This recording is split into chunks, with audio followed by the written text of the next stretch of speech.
The story begins with a group of girls on a school trip. They are happy and playing pillow fights, except for one of them, Mitsuko, who also seems cheerful but in her own way, spending the trip writing poems. One of her friends wants to read what she writes, but accidentally knocks her pencil out of her hand. Mitsuko bends down to pick it up, but just then something terrible happens. The bus they are traveling on is cut in half by a mysterious force, and the protagonist is the only survivor. It is then that she notices a strange presence in the place and sees how the electric poles break for no apparent reason, which frightens her intensely. She decides to get off the bus and run, and on the road she comes across the remains of her companions' bodies, but the terror generated by this invisible presence is so overwhelming that she can only focus on fleeing. Soon she comes across a group of people, but she notices that the presence is still following her.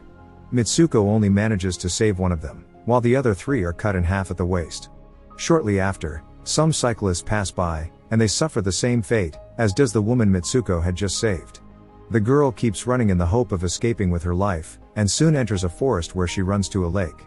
There she finds many more lifeless bodies of her classmates, and feeling calmer, she decides to put on some clean clothes she finds in the area and wash her face.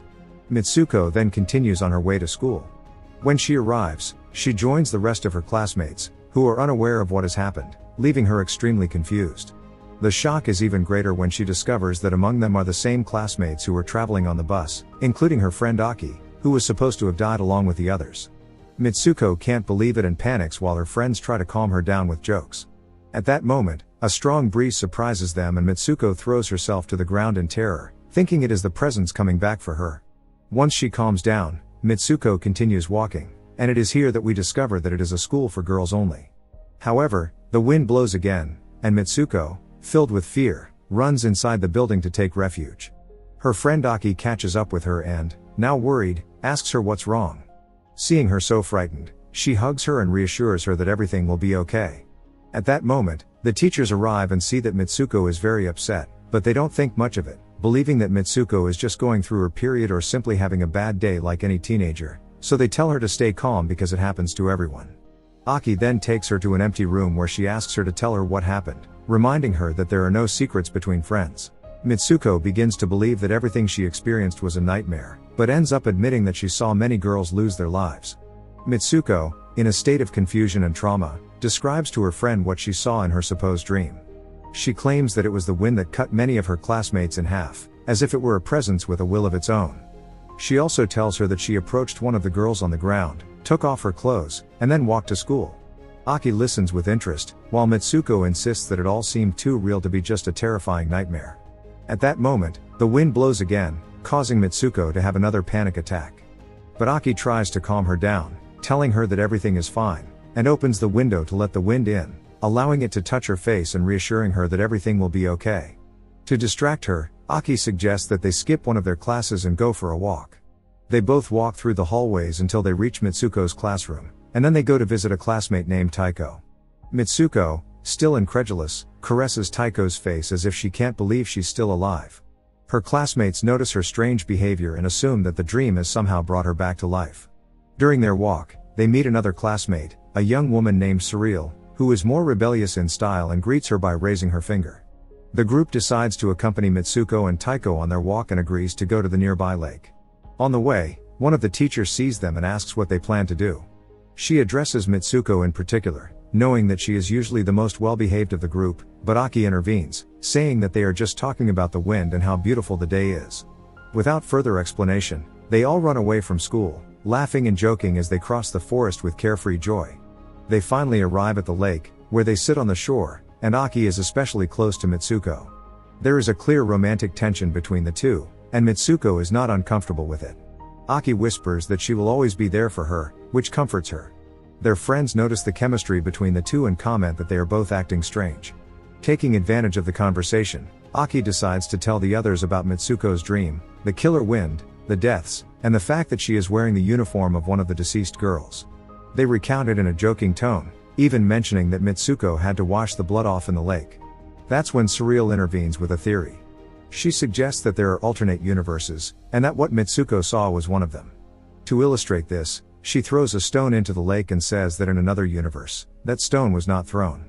The girls approach the water to see the ripples, but unfortunately for them, a crocodile appears and devours one of them. However, All this happens in another universe, as we immediately see that the girl is alive and nothing seems to have happened. Then, they notice a kind of bed with pillows, so they start playing with it, passing it to each other. In the middle of the game, Mitsuko gets a small cut on her finger, but decides to keep throwing it.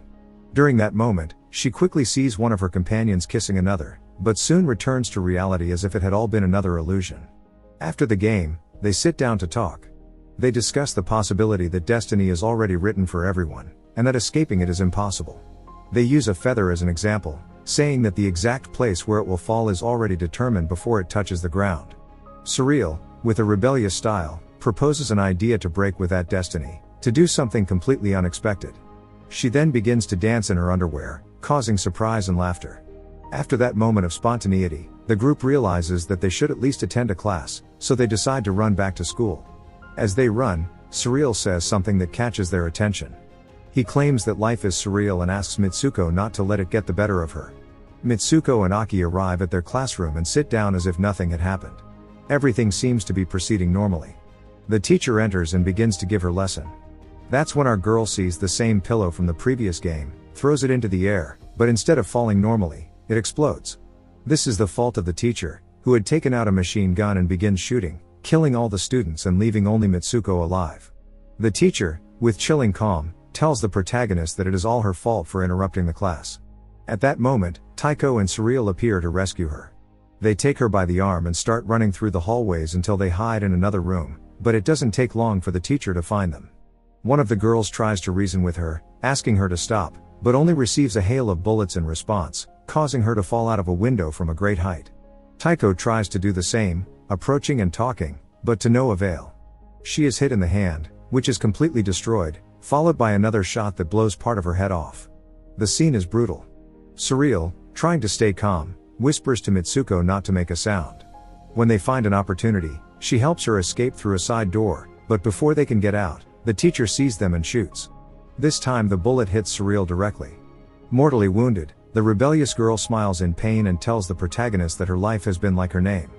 She asks her not to be defeated by this absurd and surreal life, and to please survive. However, her final words are interrupted by a bullet that pierces her neck, silencing her voice forever.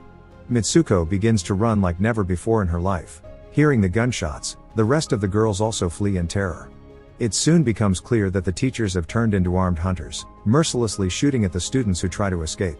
Some young girls approach Mitsuko looking for answers, begging her to think about why all this is happening. But the protagonist understands absolutely nothing. The only thing she knows for sure is that presence, the killer wind, is getting closer. Without hesitation, she ducks just in time to avoid the attack, but unfortunately for her, the girls next to her did not survive. Mitsuko dodges another attack from the wind and, without thinking, starts running again. After a long journey, she reaches the city center. Desperate, she goes into a police station looking for help. A female officer attends to her, and Mitsuko tries to explain everything that is happening, but she cannot articulate her words properly. She is startled by every loud sound, especially if it has to do with the wind. The officer tries to calm her down and takes her inside the station.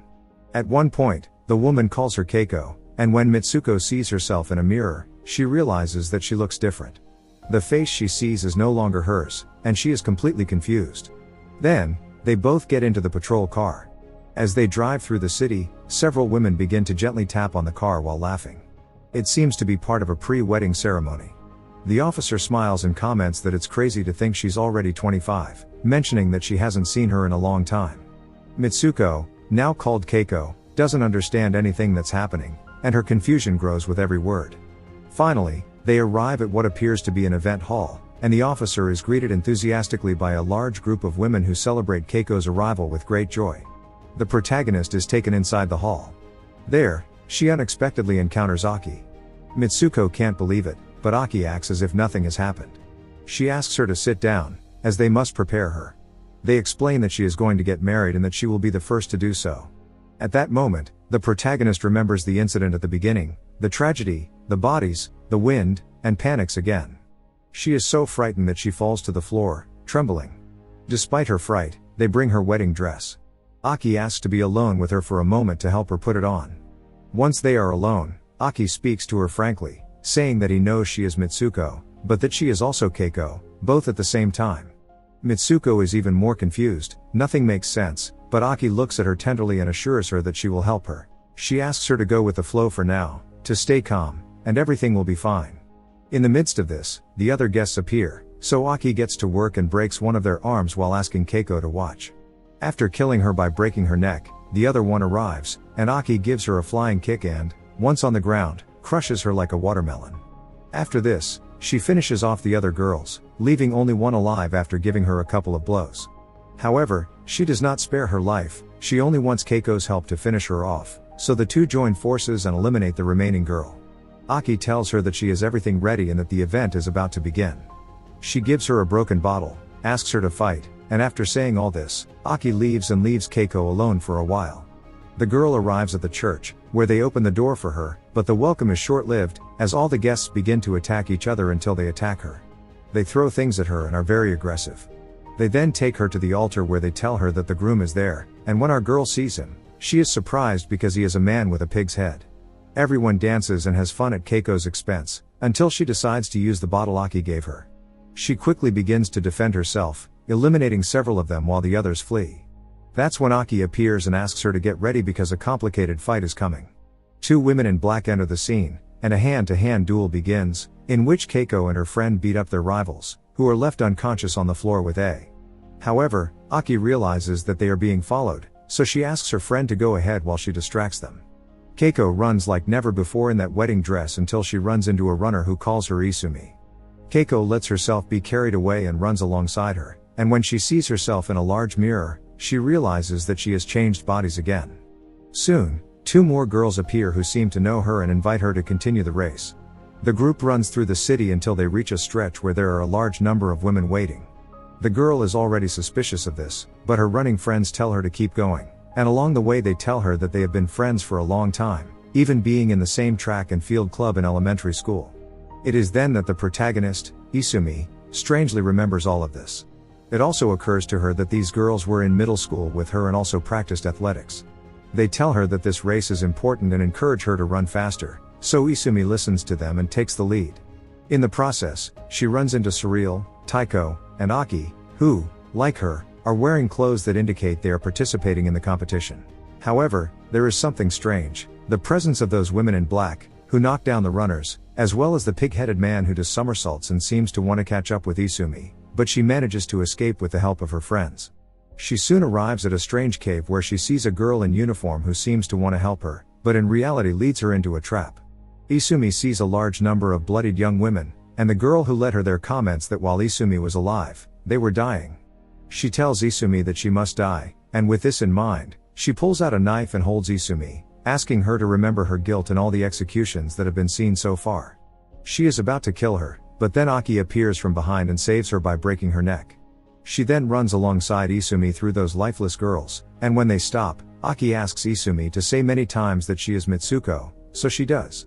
In this way, she regains her original form, that is, she becomes Mitsuko again, but after this, something happens that confuses the protagonist even more, and that is that her friend asks her to cut her in half using the cables coming out of her arms. Mitsuko is completely shaken and doesn't understand why she is experiencing all this. Aki explains that someone has put them in another world, another reality, and will continue to search for and eliminate them until the protagonist stops them, assuring her that she is the only one who can stop it, as she is the main character in this reality. After the explanation, Mitsuko decides to follow her friend's instructions and cuts her in half. This opens an illuminated door. When she passes through it, Mitsuko finds herself in a kitchen, and soon discovers that she is in the world of men. She also sees a promotional image of herself, along with the other two girls she played. Apparently, the banner is for a 3D simulator, a kind of game with her as the main character. In the midst of this, she encounters a person who seems to be quite reasonable. This person knows her, but she does not know him, which he considers logical, and when he tells her that she is in the future, Mitsuko faints. When she opens her eyes, she is in a strange place. She walks through the place and sees several women on the walls, as if they were trophies, and soon arrives at a large room, where she sees an old man playing a video game about the realities and events that the protagonist has experienced so far. Suddenly, the old man stops playing and tells her the truth. Basically, everything she has experienced has been a simulation. She is now in the future, where people can be cloned and placed inside hyper-realistic simulations, where users have the ability to create worlds and recreations as degenerate as they are terrifying for their own entertainment. Here it is revealed that Mitsuko is the main character in all of these simulations. However, that is not the most important revelation. The old man reveals that he was a sick stalker who never forgot her, even though the original Mitsuko died decades ago. Such was his obsession with her that he kept her DNA and that of her friends to clone them when technology allowed it, and when he succeeded, he put them into that simulation to make them live through horrible things, over and over again. After this revelation, the protagonist confirms everything by seeing a clone of herself and her friends, as well as a younger version of the old man who wants to sleep with her to fulfill his greatest desire. She then lies down, but at that moment she remembers the advice of her friend Surreal, who told her to do something unpredictable, so Mitsuko listens to her and kills her stalker with the pillow, staining it red. She then approaches the old man who caused all this and takes her own life in front of him. This brings her back to the simulation, but this time she decides to do something different to break the cycle and prevent them from continuing to have fun with them as if they were objects.